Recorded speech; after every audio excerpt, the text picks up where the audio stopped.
Welcome back to the BookEnds YouTube channel. I'm James McGowan.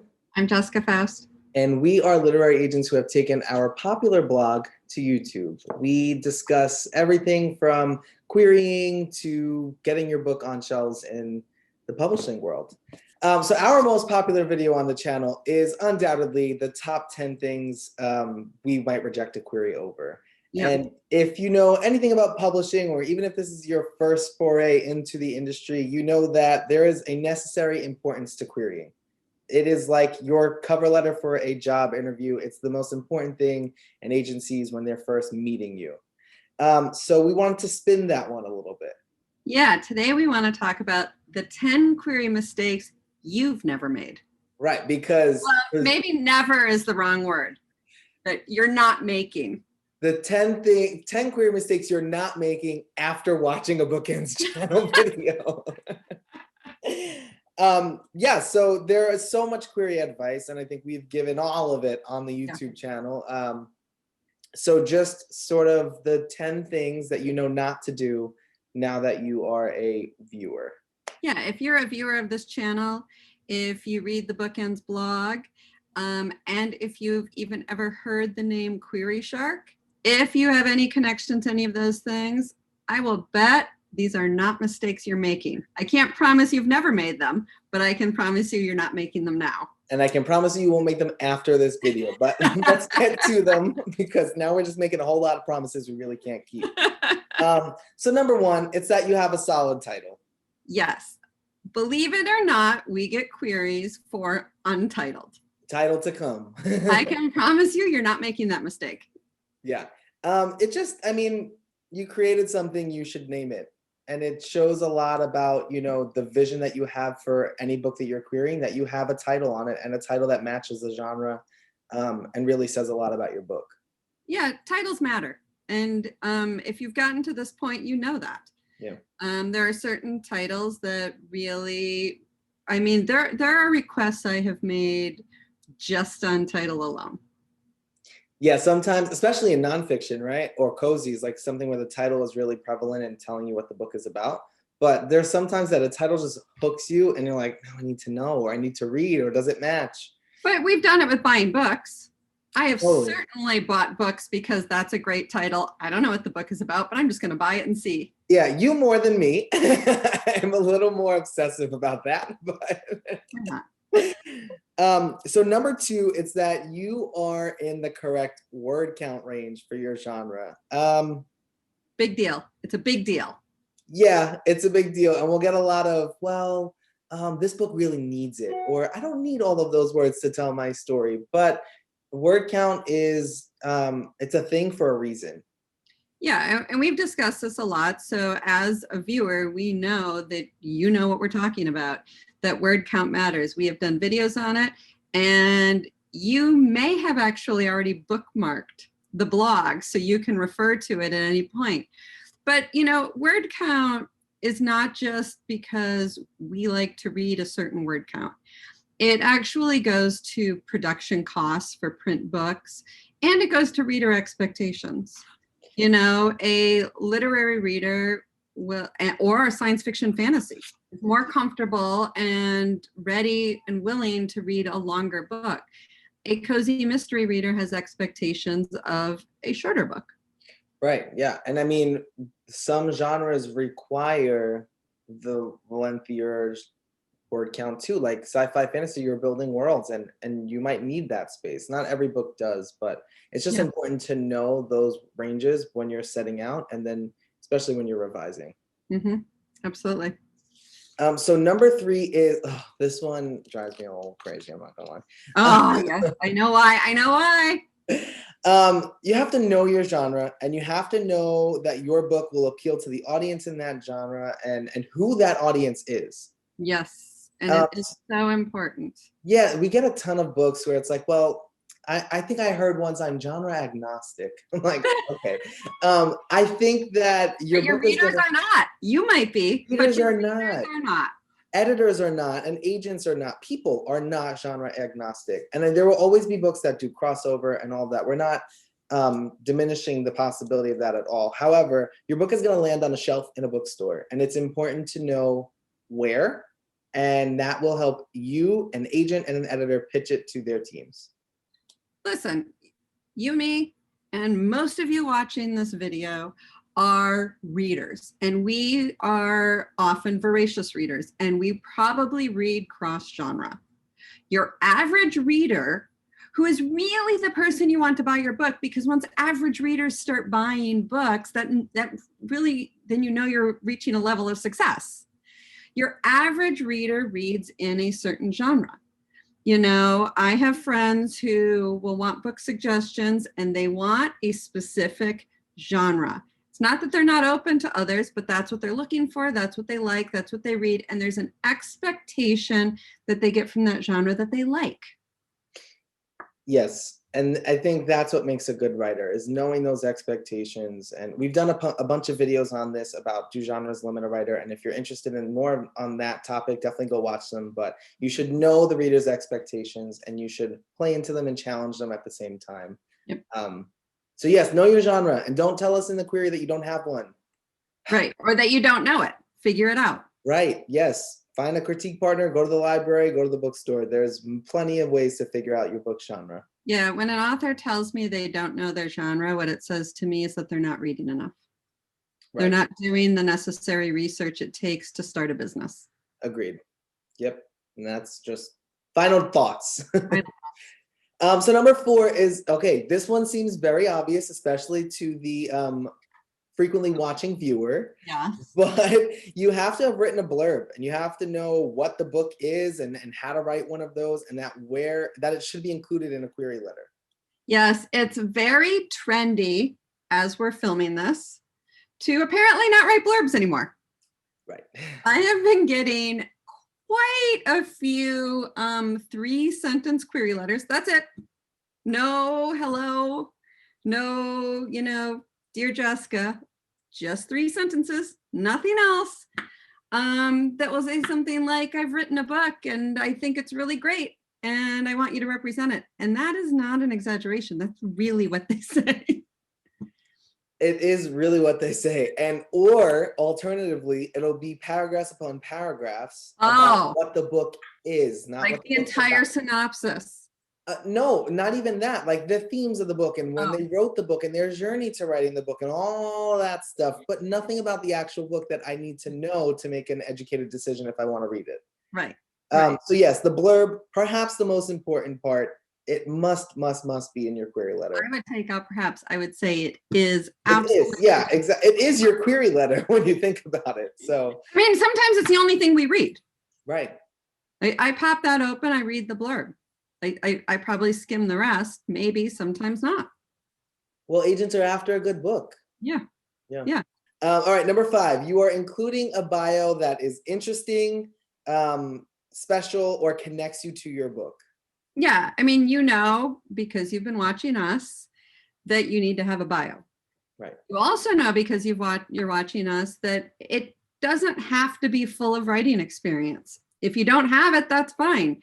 But tell us a little something about yourself. You know, tell us that you have a pet porcupine, or that you've watched the videos and you too love to cook, yes, or are obsessed with baked goods.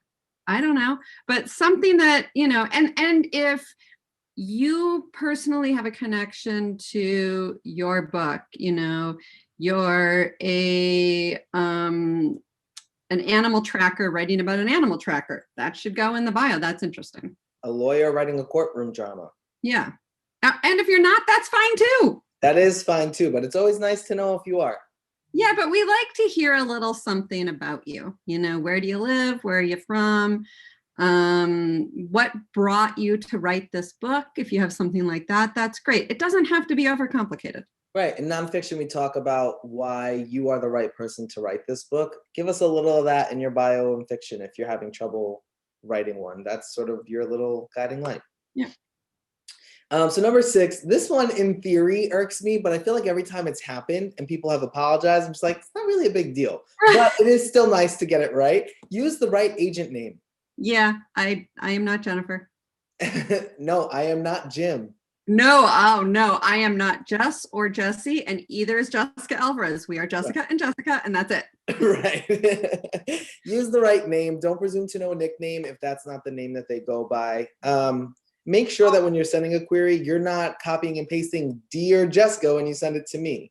Oh, I have another one. Mrs. Oh, yeah. So my advice is always to just exclude pronouns. Yes. Yeah. You're probably better off just using the person's full name. If you're not comfortable just using their first name, it's totally fine to use an agent's first name. Right. You know, we don't live in a super formal society anymore, or, you know, just use their first name, use their first and last name, but yes, exclude pronouns. And I really think I will do a whole video all by myself on why Mrs. should be banned from our language, but we can move on from that. Well, I think too, you said that we don't live in a formal society. And even if we did, publishing is just not that way. Everybody's on a first name basis, whether I'm just meeting you or not. I remember the first time I met you, I called you Miss Faust, and you're like, it's Jessica. Yeah, that's funny because Sabrina did the same thing. Yeah, it's just what we're taught. But yeah, if you're not sure of the agent's name, go to the website. Use the name that they have listed on their website. Yeah. Yep. They have it listed on their website. They definitely do. Yeah. Not shorten. Don't shorten. No, I'm not Jim. It's not Jess.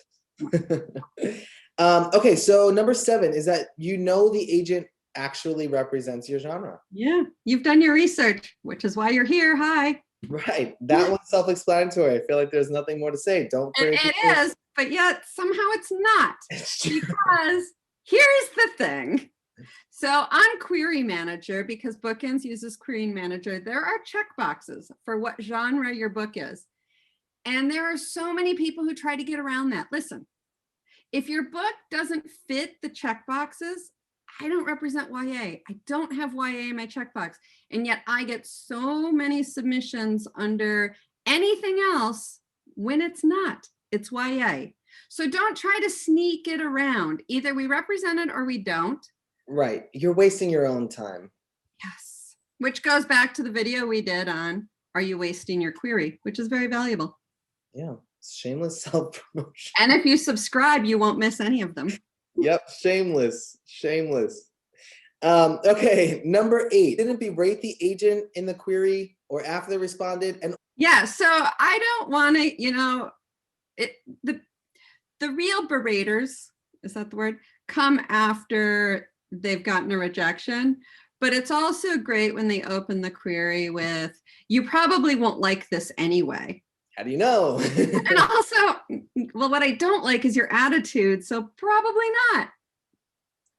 Well, a query letter is an introduction to your book, but it's also an introduction to you. So if you're coming across that way in a query letter, frankly, there are so many queries in our inbox. That's not the one I'm going to gravitate towards if our attitudes just are not meshing. Right. Remember, we're looking to partner together in a business relationship. And I don't want to work with somebody in any, capacity whose attitude comes across as thinking that, I have poor judgment. It's true. Or that, all agents are terrible. Yeah. Or, any of those things. It's just, who do you want to work with? I want to work with somebody who's positive and enthusiastic and, looking for a real business relationship. So number 9 is sort of along the same lines. And it's that you didn't criticize the agent's clients by telling them that everything in the genre is not good anymore, or there's never been a romance book written like this one. This one is so much better, or anything like that. Yeah, I'm a big fan of romance, but nothing good has been published in the past 25 years. Yeah. I have to be honest with you, that is damn near an automatic rejection for me. Oh, yes, absolutely. A number of reasons. Yeah, there's so many reasons. First of all, you've completely criticized me and all of my clients. Yes. No, that does not happen. Right. Secondly, you clearly are not a fan of the genre or knowledgeable in the genre if you think that there has been nothing good in any given genre published in 25 years. And, am I on number 3? Thirdly,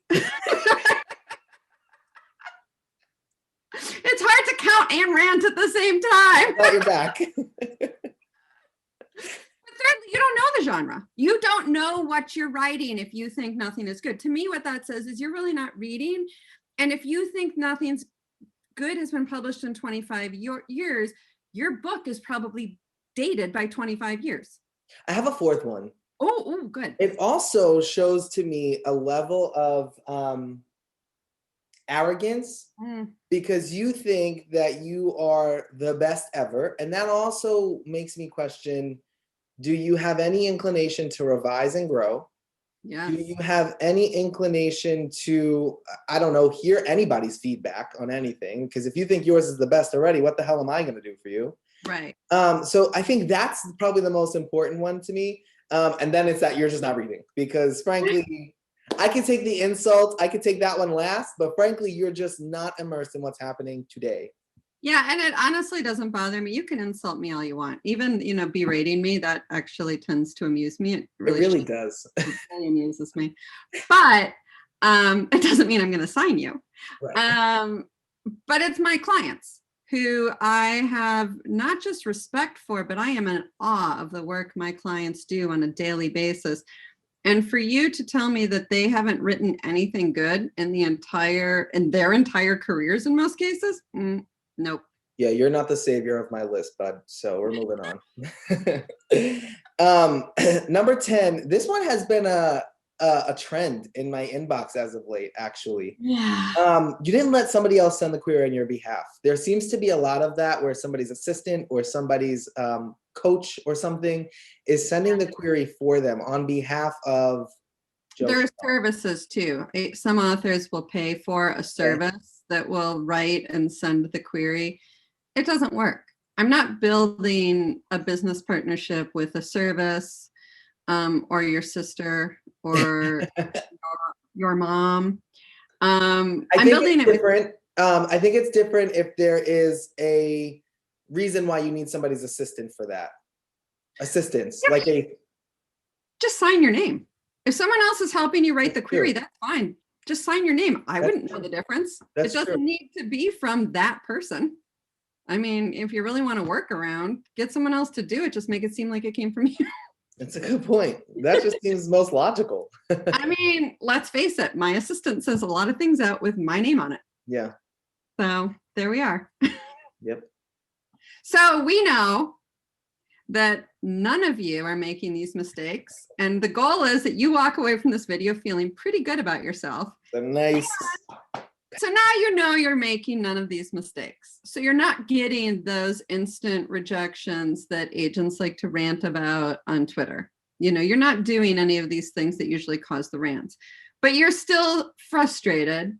And now maybe even more so, that was not our intent, sorry about that, because you're still getting rejected. And you haven't made any of these mistakes, especially the ones that agents love to rant about.